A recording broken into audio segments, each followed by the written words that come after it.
ಓಂ ಮಹಾಗಣಪತಯೇ ನಮಃ. ನಿತ್ಯಭಕ್ತಿ ಕಾರ್ಯಕ್ರಮಕ್ಕೆ ಸುಸ್ವಾಗತವನ್ನು ಕೋರುತ್ತಾ, ನಮ್ಮ ಮದುವೆ ಅಥವಾ ವಿವಾಹ, ಶುಭ ಕಾರ್ಯಗಳು, ಶುಭ ಸನ್ನಿವೇಶಗಳು, ಪೂಜೆ ಕೈಂಕರ್ಯಗಳಲ್ಲಿ ನಾವು ತಾಂಬೂಲಕ್ಕೆ ಹೆಚ್ಚು ಪ್ರಾಶಸ್ತ್ಯ ಕೊಡ್ತೀವಿ. ಇವತ್ತಿನ ದಿನ ವಿದ್ಯಾರ್ಥಿಗಳು ತಾಂಬೂಲವನ್ನು ಸ್ವೀಕರಿಸಬಹುದಾ ಅಥವಾ ತಾಂಬೂಲವನ್ನು ಸೇವನೆ ಮಾಡಬಹುದಾ ಅಂತಕ್ಕಂಥ ಪ್ರಶ್ನೆಗೆ ನಾವು ಉತ್ತರವನ್ನು ಹುಡುಕೊಂಡು ಹೋದಾಗ, ವಿದ್ಯಾರ್ಥಿಗಳು ತಾಂಬೂಲವನ್ನು ಸೇವಿಸಬಾರದು. ವಿದ್ಯಾರ್ಚನೆ ಮಾಡ್ತಾ ಇರ್ತಕ್ಕಂಥವ್ರು, ಹಾಗೆ ಉದ್ಯೋಗಸ್ಥರಾಗ್ಬೋದು, ಸಂಸಾರಿಗಳಾಗ್ಬೋದು, ಅಥವಾ ವಯಸ್ಸಾಗಿರೋರಾಗ್ಬೋದು, ಅದು ತಾಂಬೂಲಕ್ಕೆ ಅದರದೇ ಆದ ಪ್ರಾಶಸ್ತ್ಯ ಇದೆ. ಆದರೆ ವಿದ್ಯಾರ್ಥಿಗಳು ವಿದ್ಯೆಯನ್ನು ಅರ್ಚಿಸ್ತಾ ಇರ್ತಕ್ಕಂಥವರು, ಅಭ್ಯಾಸ ಮಾಡ್ತಾ ಇರ್ತಕ್ಕಂಥವರು ತಾಂಬೂಲವನ್ನು ಸ್ವೀಕರಿಸಬಾರ್ದು, ಸೇವಿಸಬಾರ್ದು. ಅದರಿಂದ ಏನಾಗುತ್ತೆ ಅಂತಂದಾಗ, ಇವತ್ತು ನಮಗೆ ಒಂದು ಶ್ಲೋಕ ಕೂಡ ಇಲ್ಲಿ ಅದು ಒಂದು ಕೂಡ ಉಲ್ಲೇಖ ಮಾಡ್ಕೋಬೋದು. ಅದೇನು ಅಂದರೆ, ಛಾತ್ರೈ ತಾಂಬೂಲಂ ನಭಕ್ಷಣೀಯಂ, ಛಾತ್ರೈ ತಾಂಬೂಲಂ ನಭಕ್ಷಣೀಯಂ ಅಂತಕ್ಕಂಥ ಒಂದು ಶ್ಲೋಕ. ಇದನ್ನು ನಾವು ಡಿಕೋಡ್ ಮಾಡಿದಾಗ, ವಿದ್ಯಾರ್ಥಿಗಳು ತಾಂಬೂಲವನ್ನು ಭಕ್ಷಣ ಮಾಡಬಾರ್ದು ಅಂತ ಶಾಸ್ತ್ರಗಳಲ್ಲಿ ಈ ರೀತಿಯ ಶ್ಲೋಕದ ಮುಖೇನ ಆ ಶ್ಲೋಕ ಡಿಕೋಡ್ ಮಾಡಿದಾಗ, ಅದನ್ನು ನಾವು ವಿವರಿಸಿ ಹೇಳೋಕೆ ಹೋದಾಗ ಅದು ಆ ಥರ ಹೇಳುತ್ತೆ. ಯಾಕೆ ಅಂದರೆ, ಈಗ ವಿದ್ಯಾರ್ಥಿಗಳು, ಮಠಾಧೀಶರು ಕೆಲವರೆಲ್ಲ ಈ ತಾಂಬೂಲವನ್ನು ಸೇವಿಸಬಾರ್ದು.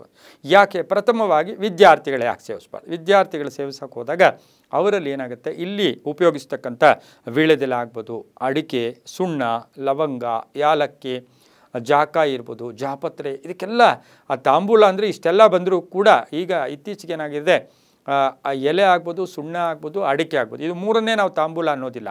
ಇದೆಲ್ಲವನ್ನು ಕಡೆ ಹೇಳಿ ನಾವು ತಾಂಬೂಲ ಅಂತೀವಿ. ಯಾಕೆ ವಿದ್ಯಾರ್ಥಿಗಳು, ಬ್ರಹ್ಮಚಾರಿಗಳು ಇವರು ತಾಂಬೂಲವನ್ನು ಸ್ವೀಕಾರ ಆದರೆ ಗೃಹಸ್ಥರು ತಾಂಬೂಲವನ್ನು ಸೇವಿಸ್ಬೋದು, ಸ್ವೀಕಾರ ಕೂಡ ಮಾಡ್ಬೋದು, ಅವ್ರಿಗೆ ಅಭ್ಯಂತರ ಇಲ್ಲ. ವಿದ್ಯಾರ್ಥಿಗಳೇ ಯಾಕೆ SSLC ಓದ್ತಾ ಇದ್ದೀರಾ, PUC ಓದ್ತಾ ಇದ್ದೀರಾ, ಡಿಗ್ರಿ ಮಾಡ್ತಾ ಇದ್ದೀರಾ, ಅವರು ತಾಂಬೂಲವನ್ನು ಹಾಕ್ಕೊಳ್ಳೋದು, ಅಥವಾ ನಮ್ಗೆ ಇನ್ನೊಂದು ಪ್ರಶ್ನೆ ಬರುತ್ತೆ, ಎಲ್ಲೋ ಒಂದು ಕಡೆ ಪಾನ್ ಬೀಡ ಅಂತೀವಿ, ಅದು ಹಾಕ್ಕೋಬೋದಾ ಅಂತಾರೆ. ಅದನ್ನು ಸೇರಿಸಿ ನಾವು ಇವತ್ತಿನ ದಿವಸ ಹೇಳ್ತಾ ಇರೋದು, ತಾಂಬೂಲವನ್ನು ಸ್ವೀಕಾರ ಮಾಡಬಾರ್ದು. ಯಾಕೆಂದರೆ ವೀಳ್ಯದೆಲೆ ರಸದಿಂದ ಏನಾಗುತ್ತೆ, ಆ ವೀಳ್ಯದೆಲೆಯನ್ನು ಸ್ವೀಕಾರ ಮಾಡಿದಾಗ ಕೆಲವು ವಿದ್ಯಾರ್ಥಿಗಳಲ್ಲಿ ಆ ನಾಲಿಗೆ ಒಂಥರ ದಪ್ಪವಾಗಿ ಭಾಸ ಆಗುತ್ತೆ. ಅದ್ರ ಜೊತೆಗೆ ಮಾನಸಿಕವಾಗಲೂ ಕೂಡ ನಾವು ಹೊಸ ಆಲೋಚನೆಗಳು ಮಾಡೋಕ್ಕೆ, ಸ್ವಲ್ಪ ಉಚ್ಚಾರಣೆ ಮಾಡೋಕ್ಕೆಲ್ಲ ಅದು ವ್ಯತ್ಯಾಸ ಕೂಡ ಆಗ್ತಕ್ಕಂಥ ಸಾಧ್ಯತೆ ಕೂಡ ಇರುತ್ತೆ. ಇನ್ನೂ ಬಹುವಿಶೇಷವಾಗಿ ಈ ತಾಂಬೂಲದಿಂದ ನಾವು ಕಾಮನ್ನಾಗಿ ಮಾತಾಡೋಕ್ಕೆ ಹೋದಾಗ ಕಾಮೋದ್ರೇಕ ಆಗುತ್ತೆ. ಕಾಮೋದ್ರೇಕ ಅಂದರೆ ಆಸೆ ಆಕಾಂಕ್ಷೆಗಳು, ಮಾನಸಿಕವಾಗಿ ನಾವು ಪುಸ್ತಕ ಓದ್ಕೊಳ್ಳೋಕೆ ಹೋಗ್ತಾ ಇರ್ತೀವಿ, ಒಂದು ಮೊಬೈಲ್ ನೋಡೋಣ, ಅಥವಾ TV ನೋಡೋಕ್ಕೆ ಹೋಗೋಣ, ಅಥವಾ ಆಚೆ ಹೋಗೋಣ, ಅಥವಾ ವಾಹನ ರೈಡ್ ಮಾಡೋಣ, ಅಥವಾ ವಾಹನ ಚಲಿಸೋಕೆ ಹೋಗೋಣ, ಇವೆಲ್ಲವೂ ಕೂಡ ಬರಬಹುದು.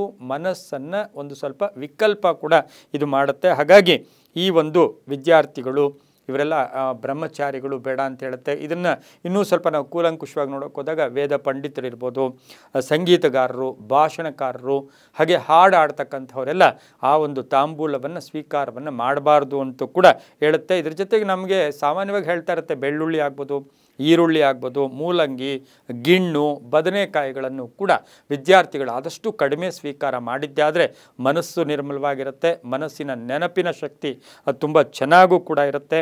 ಹಾಗೆಯೇ ವಿದ್ಯಾರ್ಥಿಗಳಿಗೆ ಅದಕ್ಕೆ ನಾವು ಬ್ರಾಹ್ಮಿ ಮುಹೂರ್ತದಲ್ಲಿದ್ದಾಗ ಒಳ್ಳೆ ನಿರ್ಮಲವಾಗಿರುತ್ತೆ. ಅದೇ ಮಧ್ಯಾಹ್ನ ನಿದ್ದೆ ಮಾಡಿಬಿಟ್ರೆ ಇರೋ ಮೈಂಡಲ್ಲಿರ್ತಕ್ಕಂಥ ಆ ಬುದ್ಧಿಶಕ್ತಿ ಎಲ್ಲ ಮೈನಸ್ ಆಗಿಬಿಡುತ್ತೆ. ಹಾಗಾಗಿ ವಿದ್ಯಾರ್ಥಿಗಳು ತಾಂಬೂಲ ಮಾಡೋದು ಅಷ್ಟು ಶುಭ ಅಲ್ಲ ಅಂತ ಹೇಳ್ತಾ, ಎಲ್ಲವೂ ಅವರವರ ನಂಬಿಕೆಗೆ ಸೇರಿದ್ದು. ಸರ್ವೇ ಜನ ಸುಖಿನೋ ಭವಂತು, ಸಮಸ್ತ ಸನ್ಮಂಗಳಾನಿ ಭವಂತು.